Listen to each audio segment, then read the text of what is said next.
अस्सलामुअलैकुम जी। कैसे हैं आप सब? ठीक ठाक हैं?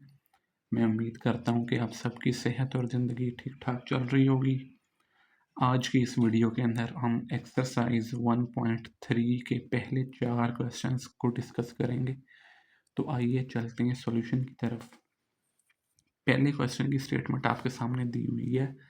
The sum of 3 consecutive numbers is 42। 3 numbers हैं और वो तीनों कॉन्जेक्यूटिव नंबर्स हैं। ठीक है जी। फाइंड द इंटीजर्स, हमने वो इंटीजर्स फाइंड करने हैं। अब सबसे पहले तो आप लोगों को ये पता होना चाहिए कि कॉन्जेक्यूटिव नंबर्स कौन से नंबर होते हैं। मैं अगर लिखता हूँ 3, 4, 5, 6 और दूसरी तरफ मैं लिखता हूँ 3, 6, 10, 12। अब देखें ये जो नंबर है ना, इनके दरमियान गैप कोई नहीं है। 3 के बाद 4, 4 के बाद अगला नंबर 5, 5 के बाद अगला नंबर 6। तो ये नंबर्स कहलाते हैं कंसेक्यूटिव नंबर्स। ठीक है जी। अब यहाँ पर इन नंबर्स के बीच में गैप है। 3 के बाद 4 मिसिंग है, 4 के बाद 5 मिसिंग है, ठीक है 6, और फिर इधर से इधर यहाँ पर भी गैप है। 7 मिसिंग है, 8 मिसिंग है, 9 मिसिंग है। यहाँ पर दो नंबर्स के बीच में नंबर्स मिसिंग है। तो ये नंबर्स कंसेक्यूटिव नंबर्स नहीं कहलाएंगे और ये नंबर्स कंसेक्यूटिव नंबर्स कहलाएंगे। ठीक है जी। इसके बाद हमने सपोज कर लिए 3 consecutive नंबर। पहला consecutive नंबर x, दूसरा consecutive नंबर x+1 और तीसरा consecutive नंबर x+2। ठीक है जी। तो फिर कंडीशन ये कहती है कि उन तीनों नंबर्स का जो सम है दैट इज इक्वल्स टू 42। तो उसके मुताबिक पहला नंबर प्लस दूसरा नंबर प्लस तीसरा नंबर, तीनों को ऐड किया और किसके इक्वल कर लिया? 42 के इक्वल। ठीक है जी। यहाँ से आगे की इसकी कैलकुलेशन की तो x की वैल्यू आ गई हमारे पास 13। ठीक है जी। x की वैल्यू आ गई 13। अब जब x की वैल्यू 13 आ गई तो हमारा पहला नंबर जो हमने सपोज किया हुआ था x, वो क्या बन गया? 13। सेकंड नंबर हमने सपोज किया हुआ था x+1, वो क्या बन गया? 13+1 14। और थर्ड नंबर था x+2 जो हमने सपोज किया था। तो 13+2 कर देंगे तो 15। तो 3 रिक्वायर्ड नंबर कौन कौन से बने? 13, 14 और 15 are our required number. Okay जी। नेक्स्ट है जी हमारे पास सेकंड क्वेश्चन एक्सरसाइज 1.3 का। इसके अंदर क्वेश्चन दिया हुआ है the diagram shows right angle triangle ABC in which the length of AC is √3 + √5 centimetre. एक राइट एंगल ट्राइंगल दी गई, ठीक है जी, और उसकी एक साइड का जो डिस्टेंस है वो भी दे दिया गया √3 + √5। दूसरी इंफॉर्मेशन हमें स्टेटमेंट में ये दी गई the area of the triangle is this much centimetre square. ये आ गया उसका एरिया। ठीक है जी। अब हमने क्या फाइंड करना है? हमने फाइंड करनी है length AB in the form of A√B + B√5। हमारा आंसर इस फॉर्म में आना चाहिए और आंसर में हमने फाइंड क्या करना है? हमने लेंथ फाइंड करनी है किसकी? AB की। ठीक है जी। तो डायग्राम हमने बना ली जी। डायग्राम को लेबल कर लिया। ये पॉइंट A, ये B, ये C। A से C तक का फासला हमें दिया गया और एरिया भी दिया गया। ठीक है जी। तो सॉल्यूशन में सबसे पहले एरिया जो वैल्यू दी गई वो लिख ली और जो वैल्यू बेस की दी गई थी वो लिख ली। ठीक है जी। अब एरिया ऑफ ट्राइंगल का फार्मूला, ये फार्मूला आप सबको जुबानी आना चाहिए जी। Area of triangle is equal to half of base multiply by height. ठीक है जी। बेस की वैल्यू बेस की जगह पे रिप्लेस की। बेस था √3 + √5, तो इस बेस की जगह पे ये वाली वैल्यू आ गई। एरिया ऑफ ट्राइंगल की जगह पे उसकी वैल्यू आ गई, वो गिवन थी 1 + √15। ठीक है। अब करनी है जी सिंप्लीफिकेशन। ये 2 इधर हो रहा है डिवाइड, दूसरी तरफ आएगा तो मल्टीप्लाई हो जाएगा। ये मैंने मल्टीप्लाई करवा के लिख दिया इसको, 2 + 2 √15। ठीक है जी। ये वाली वैल्यू इधर मल्टीप्लाई हो रही है तो ये डिनोमिनेटर में आके हो जाएगी डिवाइड। ये ऐसे लिख लिया। अब आगे करनी है रैशनलाइजेशन। ये आ गया एक बाइनोमियल सर्ड, इसका कॉन्जुगेट लेंगे, कॉन्जुगेट से मल्टीप्लाई और उसी से डिवाइड करेंगे, ठीक है जी। तो ये बन जाएगा, ये देखें माइनस और माइनस, इसका कॉन्जुगेट लिया, इधर माइनस आ गया, इधर माइनस आ गया, इनसे मल्टीप्लाई और डिवाइड करवा दिया। अब हमने करवानी है मल्टीप्लिकेशन। मल्टीप्लिकेशन में क्या करेंगे, आमने सामने मल्टीप्लाई करवाएंगे। ये वाली वैल्यू इससे मल्टीप्लाई होगी, ये वाली वैल्यू इससे मल्टीप्लाई होगी। तो ये देखें, इसको इस फॉर्म में लिख लिया और डिनोमिनेटर में लगा लिया फॉर्मूला ए स्क्वायर माइनस बी स्क्वायर वाला। अब देखें जी, ये जो मल्टीप्लिकेशन है ना, ये और से समझनी है आपने। इस 2 को हमने स्क्वायर रूट 3 से मल्टीप्लाई करवाया, ये लिखा। फिर इस 2 को स्क्वायर रूट 5 से मल्टीप्लाई करवा के ये लिखा, ठीक है जी। फिर इसी तरह 2 स्क्वायर रूट 15 को स्क्वायर रूट 3 से मल्टीप्लाई करवाया तो वो ये लिखा। ये पॉइंट नहीं है, ये मल्टीप्लिकेशन डॉट, ठीक है जी। इसका मतलब है कि ये दोनों वैल्यूज आपस में मल्टीप्लाई हो रही हैं। फिर इसी तरह प्लस माइनस माइनस, इस वैल्यू को इससे मल्टीप्लाई करवाया तो 2 square root 15 dot square root 5, ये बन गया जी। ओके, डिनोमिनेटर में ये स्क्वायर रूट से कट हो गया, ये वाला स्क्वायर इस रूट से कट हो गया, तो 3 माइनस 5 बन गया। नेक्स्ट फिर जी, अब हमने इनको मल्टीप्लाई करवा दिया। ये वाली पहली दो वैल्यूज एज इट इज आ गई, 2 स्क्वायर रूट 3, 2 स्क्वायर रूट 3, ये ऊपर भी ऐसी था, इधर भी ऐसी था, ये दोनों वैल्यूज एज इट इज आ गई थी। और 2 स्क्वायर रूट 5, 2 स्क्वायर रूट 5, इधर हमने क्या किया, 15 भी स्क्वायर रूट में है और 3 भी स्क्वायर रूट में है, इन दोनों को मल्टीप्लाई करवा के एक ही स्क्वायर रूट में लिख लिया। नेक्स्ट 15 भी स्क्वायर रूट में है और 5 भी स्क्वायर रूट में है, इन दोनों वैल्यूज को भी मल्टीप्लाई करवा के एक ही रूट के अंदर लिख लिया, ठीक है जी। फिर इसके बाद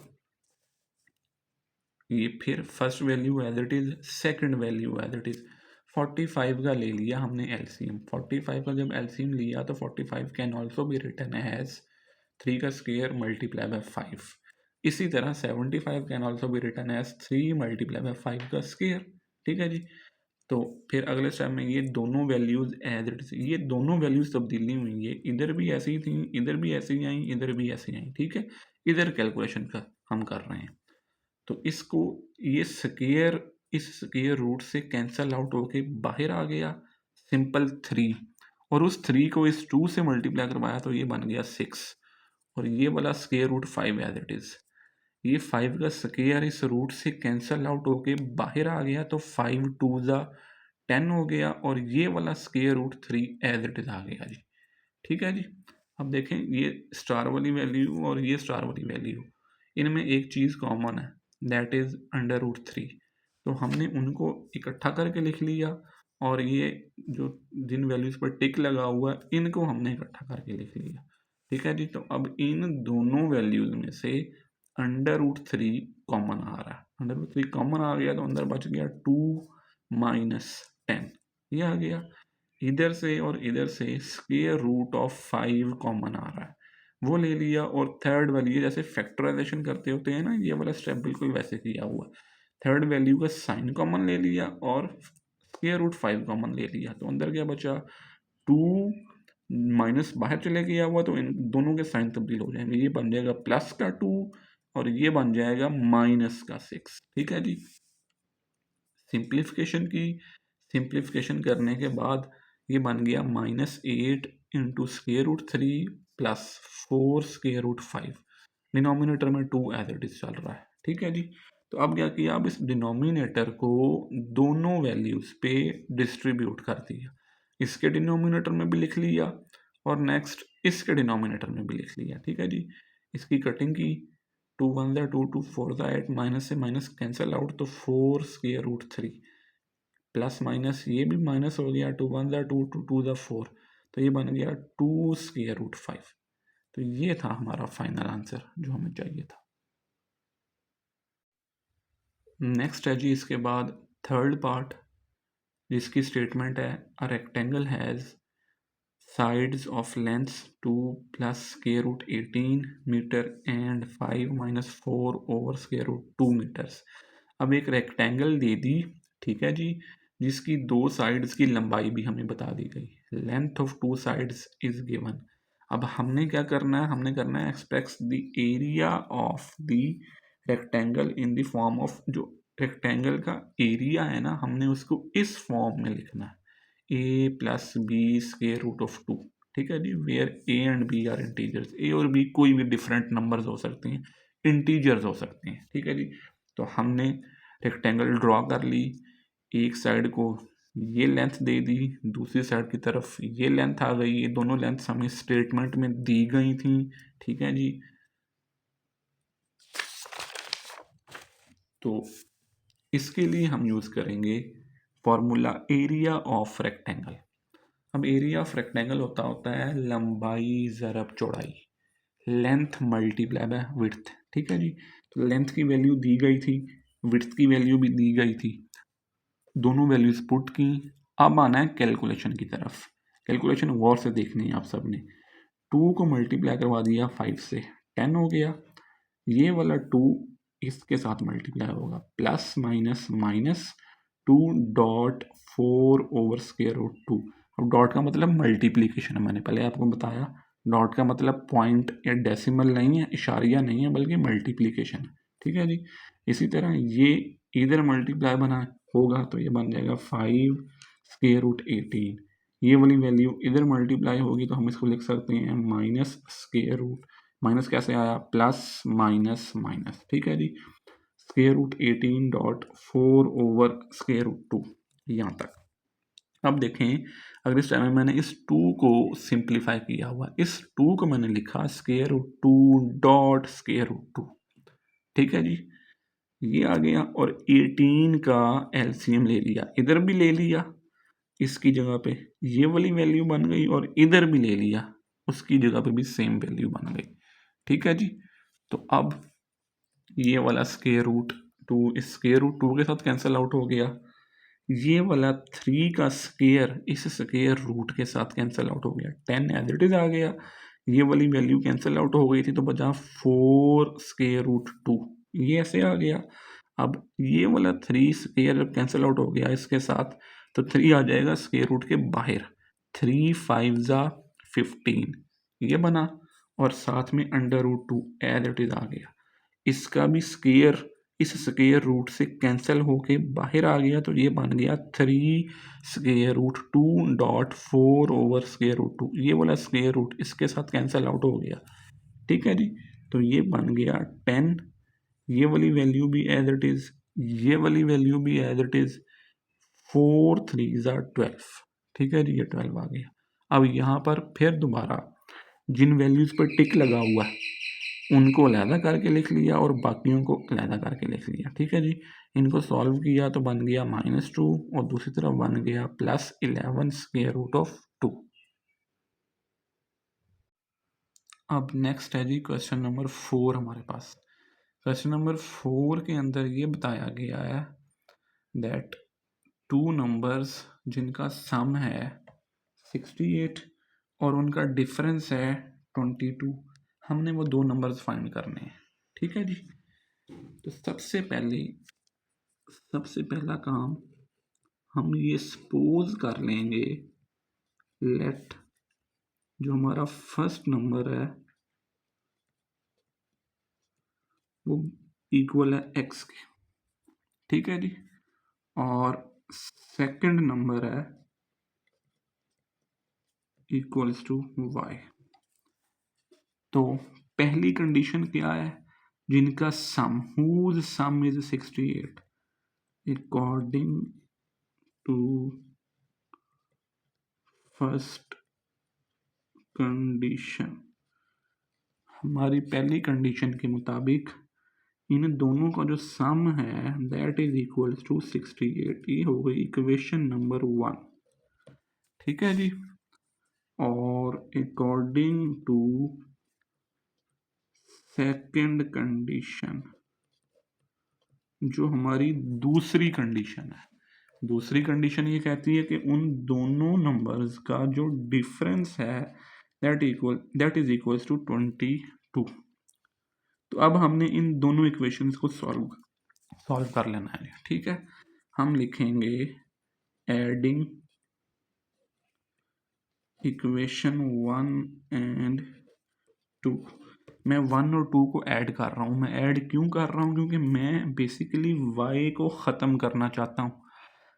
इक्वेशन नंबर 1 में y का साइन प्लस का है और इक्वेशन नंबर 2 में y का साइन माइनस का है। जब एक वेरिएबल के साइन ऑपोजिट होंगे तो हम हमेशा एडिशन करते होते हैं ताकि वो वाली वैल्यू कैंसल आउट हो जाए। तो पहली इक्वेशन हमारी थी x plus y equals to 68। दूसरी इक्वेशन थी x minus y equals to 22। और हमने क्या करना है? एडिशन करना है। तो एडिशन में साइन चेंज नहीं होते होते ये इसके साथ cancel out. x plus x 2x equals to 8 और 2 10, 0 1 कैरी गया 6 7 8 और 9। तो x किसके इक्वल आ गया? 90 over 2 which is equals to 45। तो x का नंबर क्या आ गया? x की वैल्यू क्या आ गई जी? 45। ये पहला आंसर आ गया जी हमारे पास, ठीक है जी। First integer is equals to 45। अब इस x की वैल्यू को इक्वेशन नंबर 1 में पुट कर दें या 2 में पुट कर दें तो दूसरे वेरिएबल का आंसर आ जाएगा। Putting the value of x in equation 1। Equation 1 क्या थी? x plus y is equals to 68। इसके अंदर x की वैल्यू 45 पुट कर दी। ये इधर प्लस उधर जाके minus y is equals to 68 minus 45। तो y की वैल्यू आ जाएगी 23। ये थे जी वो दो नंबर जो हमने फाइंड करने थे, x 45 और y इक्वल्स टू 23।